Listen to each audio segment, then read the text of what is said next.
한국직업방송과 연합뉴스TV가 함께 만드는 취업 전문 뉴스, 투데이 고용플러스입니다.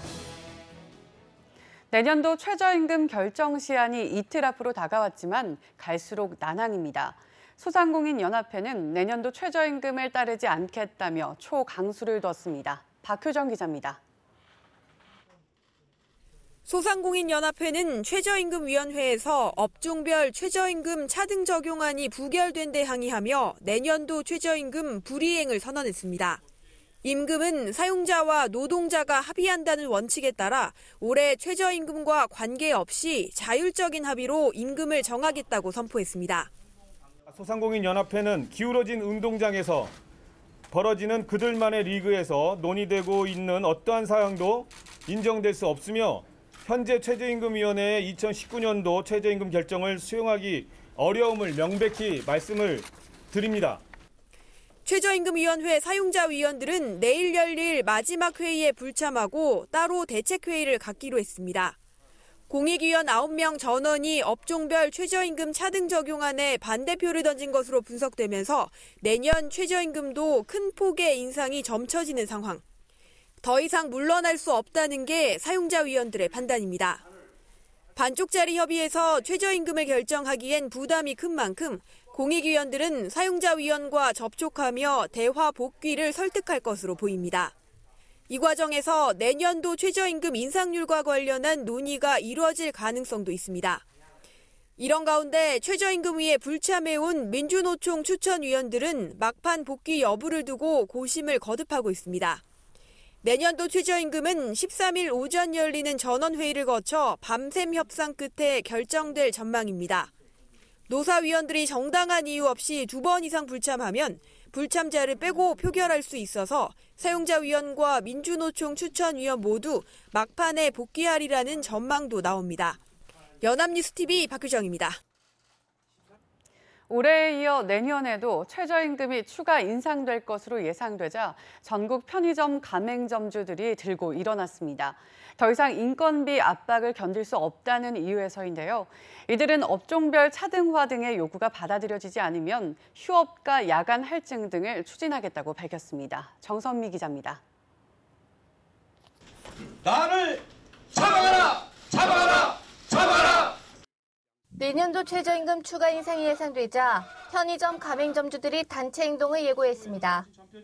이들은 인건비 압박을 견딜 수 없다며 내년도 최저임금 동결과 업종별 차등화를 촉구했습니다.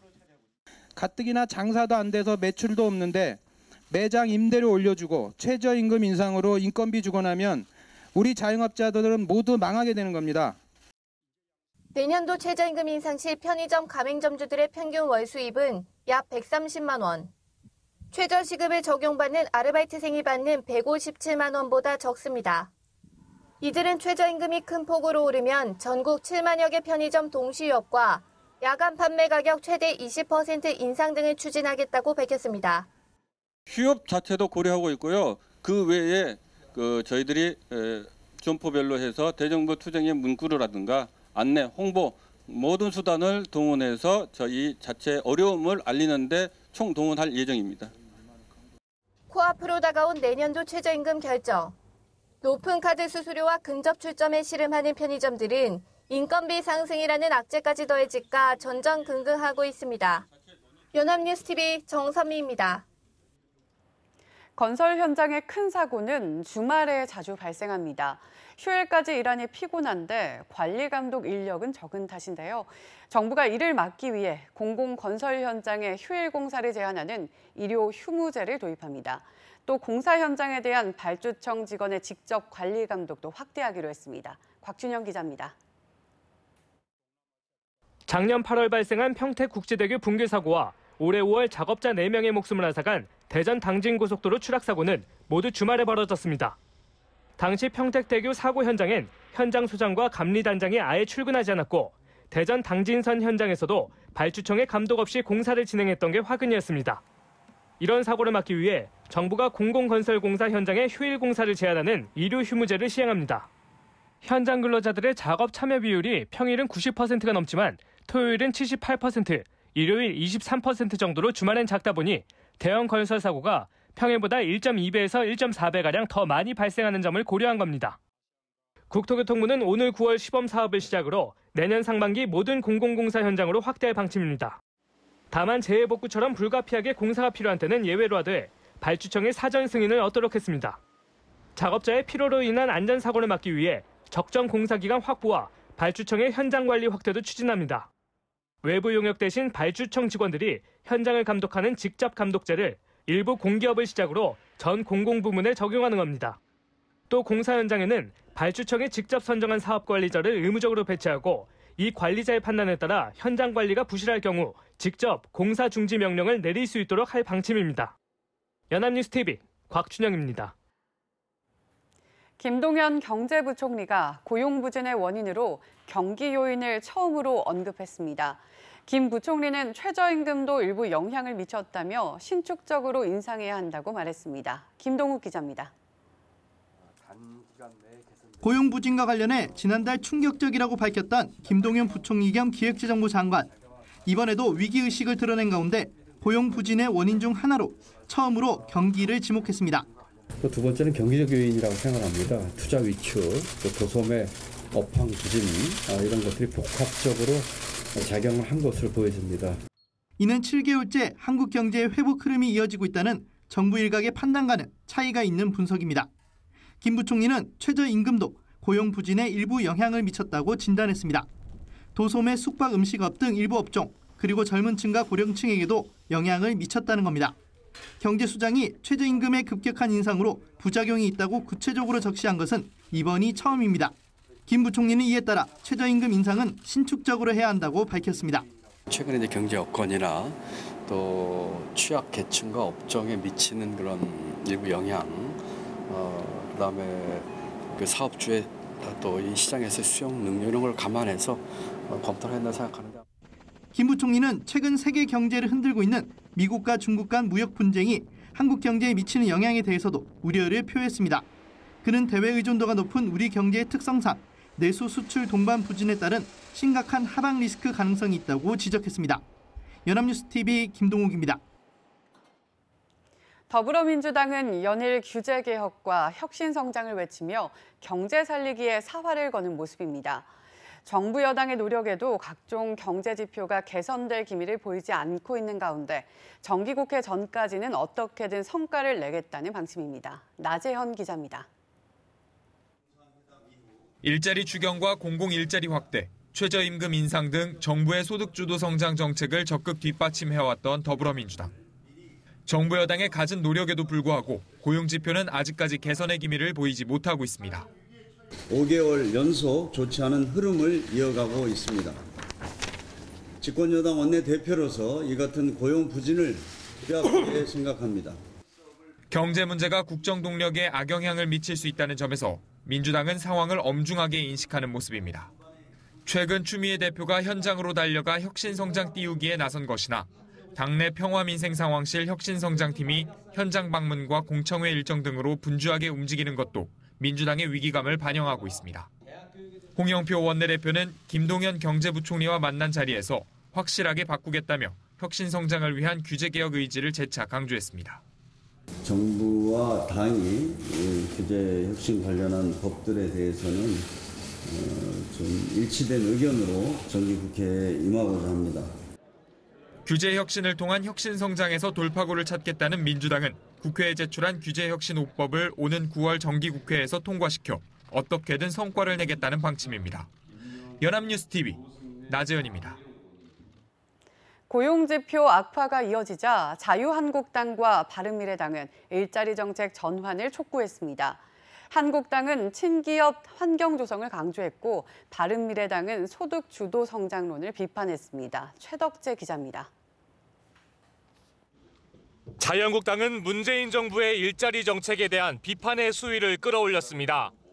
취업자 수 증가폭이 IMF 외환위기 이후 최저치로 떨어진 것은 반기업 정책 때문이라며 정부 여당의 비난의 화살을 돌렸습니다.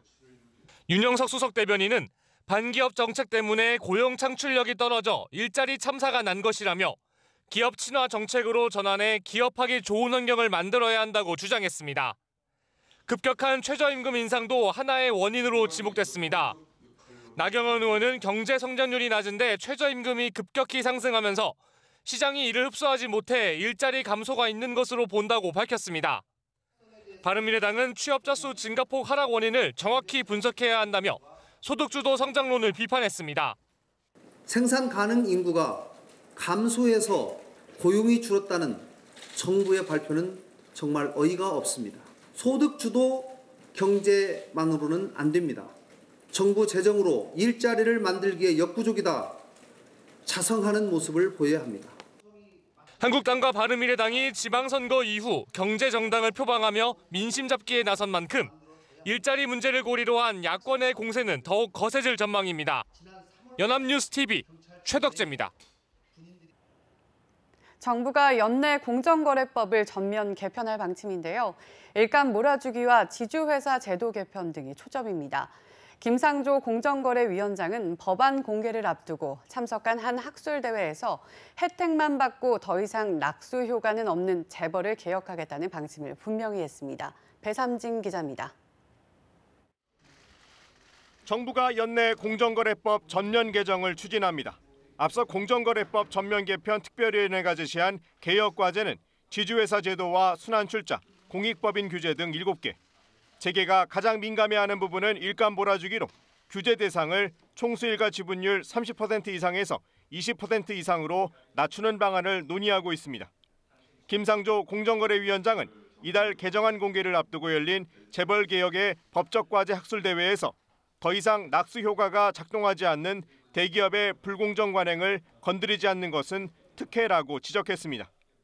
경제적 강자들이 자기들만의 리그를 만들고 그 안에서 공정한 경쟁이 아닌 경제적 약자를 향한 횡포를 통해 얻는 결실은 더 이상 우리 사회에서 용납될 수 없습니다.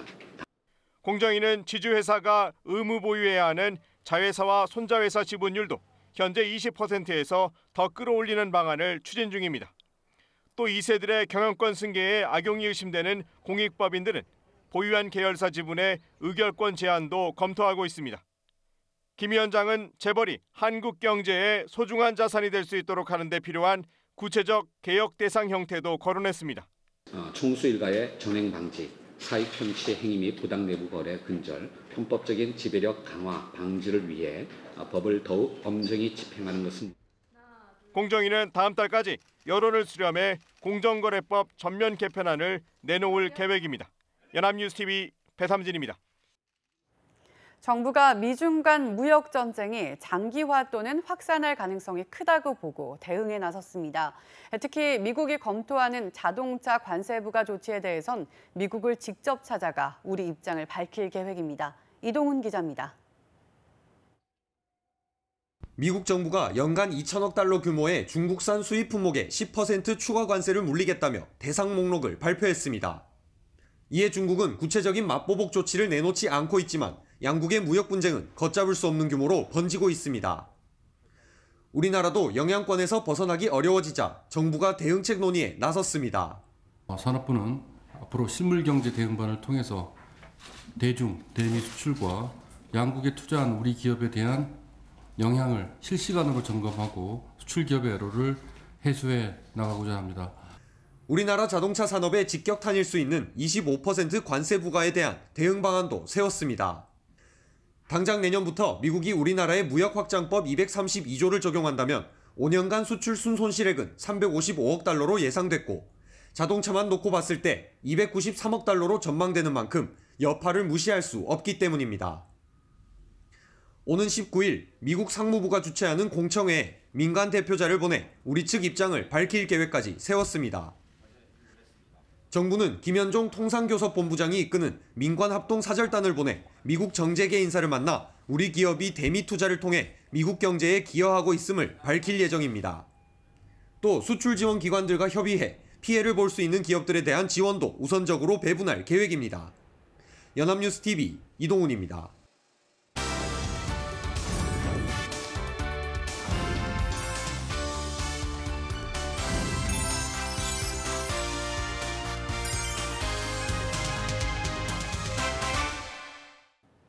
숨겨져 있는 알짜 직업을 소개하는 히든잡. 오늘도 투데이 고용플러스의 공식 취업 도우미 안치홍 아나운서와 함께합니다. 안녕하세요. 안녕하세요. 히든잡 시간입니다. 박하연 아나운서 혹시 꽃을 좋아하십니까? 장미나 튤립 그런 생활을 말씀하시는 건가요? 네, 그럼요. 좋아합니다. 꽃을 감상하는 것만으로도 얼마나 마음의 위안이 되는데요. 네, 맞습니다. 아마 이 방송을 보시는 시청자 여러분도 대다수가 꽃을 포함한 식물을 보면 좋은 기분을 느끼실 텐데요. 그래서 각광을 받고 있는 직업이 있다고 합니다. 바로 원예치료사입니다. 네, 원예치료사는 짐작은 가지만 구체적으로 어떤 직업을 이야기하는 건지 말씀해 주시겠어요? 네, 원예치료는 정원과 경작을 뜻하는 원예와 몸과 마음의 질병을 약물 투여나 수술 없이 고친다는 뜻의 합성어인데요. 원예치료사란 이렇게 식물을 이용해서 사회적, 정서적, 신체적 장애를 겪고 있는 사람의 육체적 재활과 정신적 회복을 추구하는 사람을 뜻합니다. 네, 그렇군요. 식물을 이용해서 육체적 재활과 정신적 회복에 기여를 할 수 있다는 것이 정말 놀라운데요. 네, 그렇다면 구체적으로 식물을 어떻게 이용해서 치료를 하는 건가요? 네, 그 방법은 다양합니다. 우선 가장 대표적인 것이 플라워 테라피요법인데요. 꽃을 눈으로 보고 코로 향기를 맡는 등의 행동을 통해 스트레스를 완화하고 심신의 안정을 찾아주는 치료법을 말합니다. 감정이 신체에 영향을 미친다는 원리에서 나온 요법인데요. 이를 통해서 부정적인 감정과 스트레스를 극복하고자 한다는 겁니다. 가령 꽃의 향기를 맡거나 차로 마시거나 다른 물질에 섞어 음용하는 방법을 말합니다. 네, 좋은 향기를 맡으면 그만큼 마음도 편안해지잖아요. 일종의 아로마 테라피와 비슷한 요법이네요. 네, 그렇습니다. 예를 들어서 병원에 있거나 우울증으로 힘들어하는 환자의 경우 달콤한 향기를 뿜어내는 제스민이 좋고 활력을 불어주거나 기분을 밝게 해주는 효과를 주기 위해서는 붉은 장미를 쓴다고 합니다. 또 흥분을 진정시키고자 할 때는 향이 은은한 카네이션을 두면 마음이 차분해지는 효과가 생기고 초록색 국화나 보라색 리시안셔스의 경우에 심신의 피로를 풀어주고 두통을 완화시키는 데 도움을 준다고 하는데요. 또 향이 사라져도 꽃을 보고 있으면 향기를 맡았을 때 좋은 기억이 함께 연상되기 때문에 꽃을 보는 것만으로도 좋은 심리치료가 된다고 합니다. 원예치료사는 이렇게 수십 가지가 넘는 꽃종 대상자의 상태에 맞는 적절한 꽃을 골라 심리치료에 활용하는 거죠. 네, 오감 중에서 시각과 후각이 가장 강렬하고 오래 간다고 하잖아요. 그래서 꽃으로 시각과 후각을 모두 활용한 심리치료가 굉장히 의미가 있는 것 같습니다. 게다가 단순히 꽃을 감상용에서 끝내지 않고 심리치료에 쓰기 위해선 무엇보다도 이 원예치료사가 가지고 있는 지식이 참 중요할 것 같습니다. 그렇습니다. 이 원예치료는 이 외에도 꽃꽂이나 압화, 허브 제품 만들기, 정원 가꾸기, 식물 재배하기 등의 다양한 방법이 있는데요. 이러한 치료를 통해 치료 대상자의 운동 능력을 향상시키고 성취감과 자신감을 높이고 재배하는 꽃이나 식물의 향기를 맡음으로써 정신적인 안정을 얻을 수 있다고 합니다. 이 밖에도 원예치료 활동을 통해 원예작물 재배 기술을 알게 되면 향후 직업을 얻는 데 도움이 되기도 합니다. 네, 그렇군요. 이렇게 다양한 치료를 병행하기 위해선 심리치료나 원예학 외에도 다양한 분야의 지식을 알고 있어야 될 것 같습니다. 네, 그렇습니다. 원예치료사는 업무의 성격상 원예학과 더불어 정신의학, 3당 심리학, 재활의학, 사회복지학, 간호학 등 다양한 분야를 이해하고 이를 적용할 수 있어야 하는 능력이 있어야 하는데요. 원예치료사가 되기 위해선 대학에서 조경학과 심리학과를 전공하거나 대학 부설 평생교육원에 개설된 원예치료 교육과정을 듣는 것이 좋습니다. 대학이나 교육원에서 관련 전공을 이수하지 않았더라도 민간 자격증을 통해 취업을 하는 방법도 있는데요. 한국원예치료복지협회나 평생교육원에서 교육을 수료한 뒤에 자격증을 취득하실 수 있습니다. 그렇군요. 그럼 대학을 졸업하거나 자격증을 딴 뒤에는 어디에서 일을 하게 되는 건가요? 네, 바로 상담센터나 요양원, 병원 등에서 심리치료를 진행하게 되는데요. 사실 원예치료의 연봉은 그닥 높지는 않습니다. 약 2천만 원 전후라고 하는데요. 그럼에도 불구하고 경력을 쌓은 뒤엔 프리랜서로 자유롭게 활동할 수 있고 사람의 심리와 꽃을 활용한 직업이기 때문에 인공지능 시대에도 사라지지 않고 직업적 안정성을 꾸준히 유지할 수 있다는 장점도 있습니다. 네, 보기에만 예뻤던 꽃이 이제는 사람의 마음까지 치료한다고 합니다. 그것을 해내는 것이 바로 원예 치료사의 역할일 텐데요. 꽃과 사람을 좋아하는 아름다운 마음을 가진 분께 원예 치료사의 길을 적극 추천해 봅니다. 지금까지 히든잡 안치홍 아나운서였습니다. 고맙습니다. 고맙습니다. 지금까지 투데이 고용플러스였습니다. 오늘 저희가 준비한 내용은 여기까지입니다. 함께해 주신 여러분 고맙습니다.